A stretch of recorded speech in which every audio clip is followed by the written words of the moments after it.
Volodymyr the Great statue is the one behind me. You see there. This is the Dnieper River, which splits the city of Kyiv to the west and the east bank.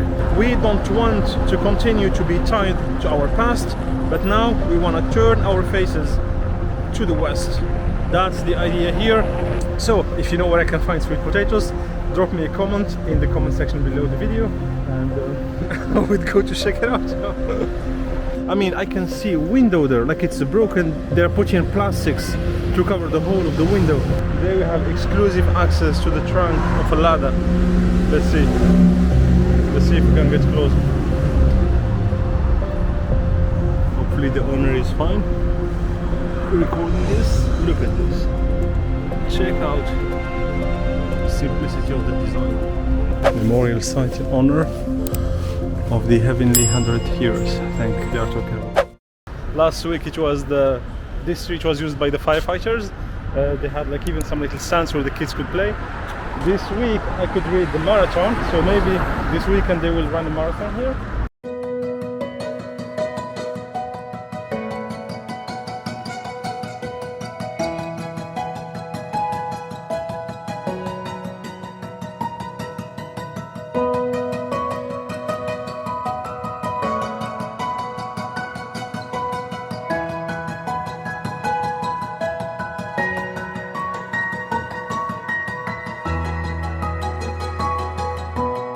Here I am in Kyiv, Ukraine, walking on the glass bridge and having something really nice. See what I got here. This is a hot tea with some tasty stuff. Let's see how it is. Excellent, excellent. The weather is nice. It's the end of summer. Tomorrow is going to be the first day of autumn. You could see the trees are already changing their color. Volodymyr the Great statue is the one behind me. You see there. This is the Dnieper River, which splits the city of Kyiv to the west and the east bank. Now I'm on the western bank, crossing to the eastern side. It's beautiful.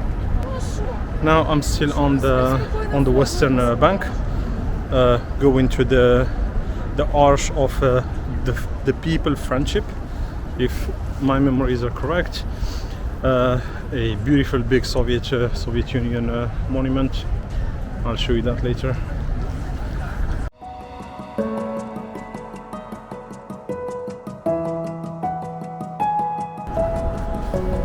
So that's part of the city that you see. We are still in Kyiv city center, but just look at all the trees there. So all of that place, there is no houses. It's like a raw nature place. They call it like the beach because you could see like there's like some sand there, but like yeah, you can take your bike there, go in the middle of the jungle, you can ride your bicycle, and you are still in the city center of Kyiv, and that's really nice. So if you look at like an aerial view of Kyiv city, you'll notice that like there is like tons of green spaces within the city, and that's yeah, I don't know exactly like what was the plan behind it, like did they do it on purpose? But yeah, so it's really nice like to be today in a big large city. Again, think of it, Kyiv is the capital of what was the second most populous Soviet Union republic. So the city of Kyiv itself has almost 3 million people living here, and when you look at what they call the metropolitan area, that's a little bit more than 3 million, probably 3.5 million, because I think most of the little counties around Kyiv are part officially of Kyiv, so you can say that most of the people living around the city is considered Kyiv, you know. So the city of Kyiv is huge.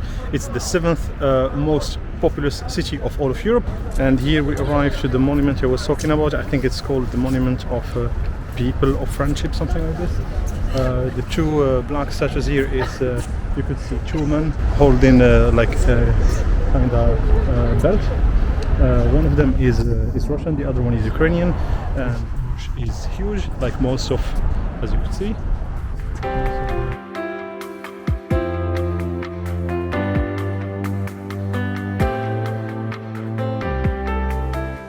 Revolts, they happen, they free the people, they free nations. Most of the revolts that we know are too old for us to remember. The most recent one would probably be the revolts of the satellite states, the ex-Soviet Union satellite states, such as Romania, Bulgaria, Hungary. Probably most of us were not born at the time, but there is one revolt that I hope will lead to the total freedom of this nation and putting it on the rail of more modernization and more freedom of speech, etc. That is the revolt of Ukraine that happened on November 2013, which means only 8 years ago, or less than 8 years ago. Behind me here, what you see is the pictures of all the people that lost their lives. To be more accurate, it's 107 people who were killed because of simply protesting against their own government. Now, how the thing started. Here is the chronology of what happened. There was a paper for which the Ukrainian people were waiting for too long, and that paper would kind of somehow help Ukraine be closer to Europe and less close to their own past, which is the Soviet Union past. So that paper, when it came to the Ukrainian government at the time, November 2013, one of the guys working for the Ukrainian government refused to sign it. For the Ukrainian people, that was a clear sign that the Ukrainian government does not want to side more with the West, but it is still having close tie to the East, their eastern neighbor, Russia. Long story short, from November 2013 until February 2014, which is like 4 months, during those 4 months, 107 people, innocent protesters, they were killed by their own government, the Ukrainian government. But on February 2014, just 4 months after the start of the protesters, the president and his government, they fled to Russia. Like the Ukrainian people like to call it, they fled to the prison of the nations. That's how the USSR was used to be called here, the prison of the nations. I know from Ukraine that kind of, very positive about the fact that that event of 2013, what they call the Euro Maidan, it started with this name, the Euro Maidan. Today they call it the Revolution of Dignity. That event, most of the Ukrainians I met are 100% happy about it, because it clearly sent a clear mark to say, okay, we don't want to continue to be tied to our past, but now we want to turn our faces to the West. That's the idea here. More recently, was it 2019, they elected a president who was comedian, like the current president of Ukraine. His initial job, he was a comedian. So this is the Independence Square. Here is another insane thing they did to show their anger and protests. And this is, unfortunately, I did not count them, but it should be the 107 people who died during the protests. Here are some other pictures.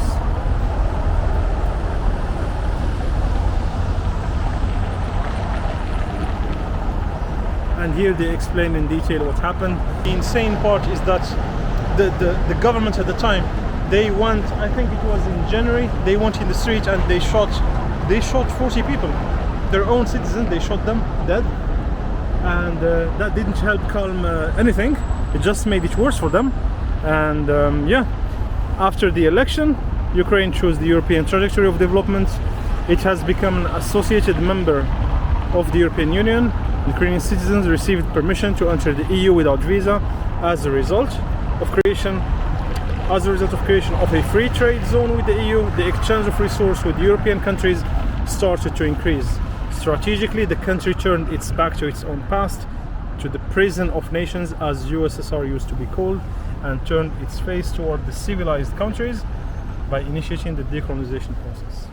10 years ago, the stores and the variety of products you would get in Ukraine was like far from what you can have today. Because today, to be honest, when I go to supermarkets, I get anything I want, like anything a modern citizen needs, will find it here in Ukraine. So, and if you come to Ukraine and you don't find something, actually no, there's one thing I didn't find, and that is sweet potatoes. I love to cook with sweet potatoes, and until now I found only normal potatoes. So if you know where I can find sweet potatoes, drop me a comment in the comment section below the video, and I would go to check it out.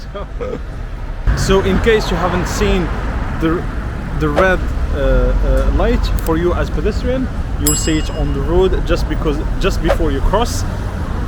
We'll see in other neighborhoods of Kyiv if we will even have a normal red light for the pedestrians. But I have been to developed cities, I have never seen anything like this. As I said, look, here it's red, and look, here it's green, because here is the green light. Look what's gonna happen. turned off. Now it's even blinking. It turns red. So this is how sophisticated some districts are. Of course, I'm near the Premier Palace Hotel. Obviously, look at the cars. These are the cars of the rich people in Kyiv. So there is tons of money here in Kyiv in Ukraine. They look so beautiful. You have this one here. Have this one. Look at the other side of the road. I feel like I passed by here yesterday and it wasn't like this. So officially we are in autumn, the fall season of Ukraine, and I'm gonna enjoy my Ukrainian autumn. So this building here, it's like the Institute of Physics or Nuclear Research. There is a mosaic there with two men kind of doing the nuclear reaction. There is a huge mosaic. I think I showed it in a previous video. I'll show you the footage.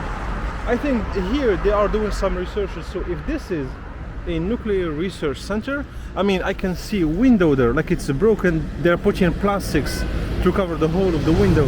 I could see a man working behind the how it's called, like behind the window. And this looks like it's the main entrance with the pictures of probably some prominent Ukrainian scientists, you know. Institute Fiziki Napiv Probi. Can't really read the last one, but definitely it's written the Institute of Physics. So this looks like a government building, the Institute of Physics. Just look at how it looks like an abandoned building, to be honest. Look, this is not serious. Like how do you want your scientists to be inspired? Like I'm an engineer, I can say I'm a scientist. I wouldn't work here. Now, yeah, one might argue saying, yeah, the United States research centers are private, this is public. Then, yeah, I want to also say the private institutions, they don't really get the money from the taxes, right, from the taxpayers. These guys here, they get their money from the taxpayers. So where is the money?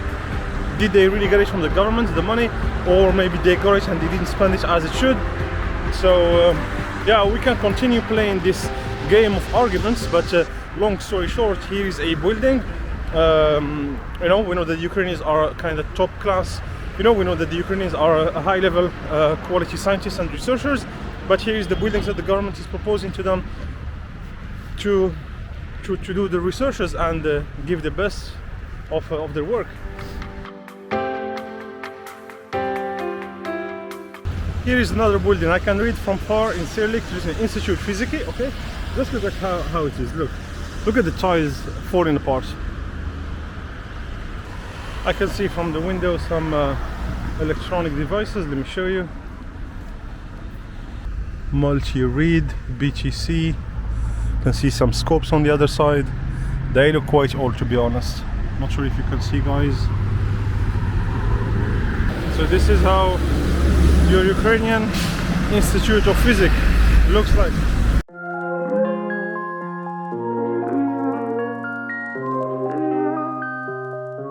As you can guess, I changed the district, so the vibes have changed too. Look at this beautiful pink building with some two flying angels at the top there. To give you an idea, in the first week I lived near Kharkivska metro station. I'll put the link to it in the description of the video. And under my building, which was a new building at the time, that's what I found on Airbnb. I could buy tea for 25 hryvnia. That was that was under €1 certainly. Long story short, one tea and one French macaron, they were €1.90, so like $2.10 for example. But that was in the building where I was living, under it actually, which is kind of a bit expensive. Then I walked just 5 minutes away from it and they managed to find a tea for 56 cents. Here, for example, the cheapest tea I found was like 60 hryvnia. 60 hryvnia is almost €2.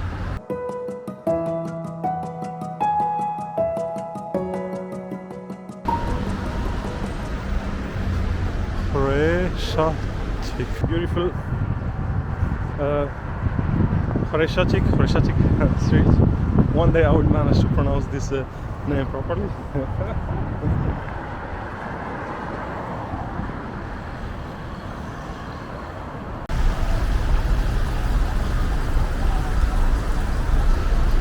Again, going through my favorite, district of Kyiv. You understood it. It's ironic. This is not my favorite district.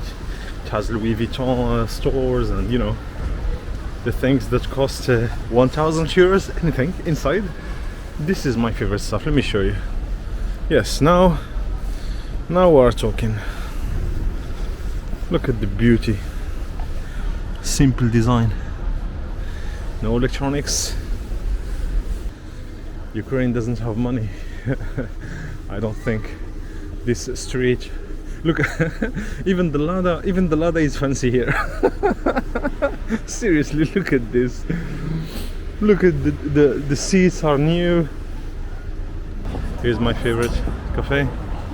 Again, let's see if I can find a spot. Another beautiful day. Kyiv, Ukraine. Living my best Soviet experience.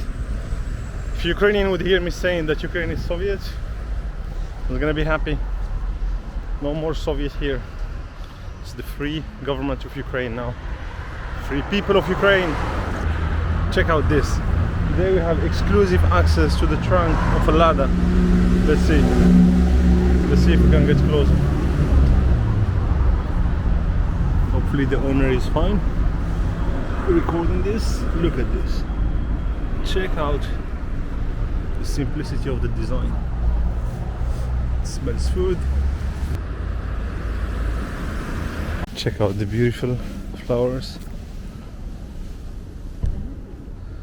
Memorial site in honor of the heavenly 100 heroes. I think they are talking about the 2013 revolution. This that you see here is that one. So let's go check it out closer. So again, for those who don't know what the Maidan Revolution is, I made a previous video about it. In November 2013, a few protesters were angry about the fact that there was a law that the government needed to pass. That law was meant to make the Ukrainian people closer to the West, like closer to the European Union, but the government blocked this at the time. The government of Ukraine, 2013, people were angry, they went in the streets. So the government answered with repression and lack of listening. Then more people joined the movement. Long story short, 4 months later, in February 2014, the president fled to Russia and he left the country. And they discovered a lot of stuff that, okay, corruption was known, the country is corrupt, etc.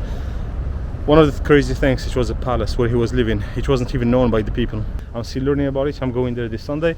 I'll take you with me. So there is a next vlog coming up about the president house, the ex-president's house of Ukraine. I guess these are the monuments that were erected in honor of the people who died in the Maidan Revolution.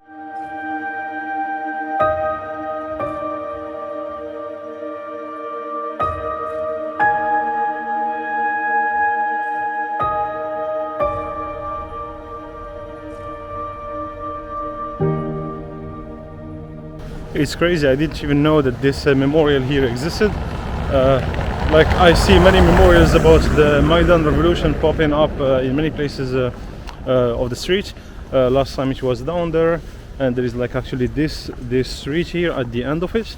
There is another like little memorial with pictures, etc. I think they chose this street to commemorate what happened in 2013. So yeah, it's still fresh. That's like kind of the crazy part about it is this is not something that happened, in 1991 when I was probably 4 or 5 years old. So this is something really fresh, 2013, and yeah, many people died here, more than 107 to be more accurate. And yeah, the country is ongoing transformation. Of course, many Ukrainians would tell you it's not enough, the country is still corrupt, etc. But I guess this type of change doesn't happen overnight, or at least that's what we try to make ourselves believe. Here is another memorial in front of this huge clock, and all you see there is the pictures of the people who died. It's from there until the end of the street, and maybe even somewhere else, because there are supposed to be 107. Maybe they succeeded to put 107 pictures here. It became like the, how to say, like the space of freedom expression, you know, like whoever has something to say comes here. So this is the Belarus people. What you see here is about the revolution in Belarus. Hopefully it will end up like in Ukraine and get the government they want to elect.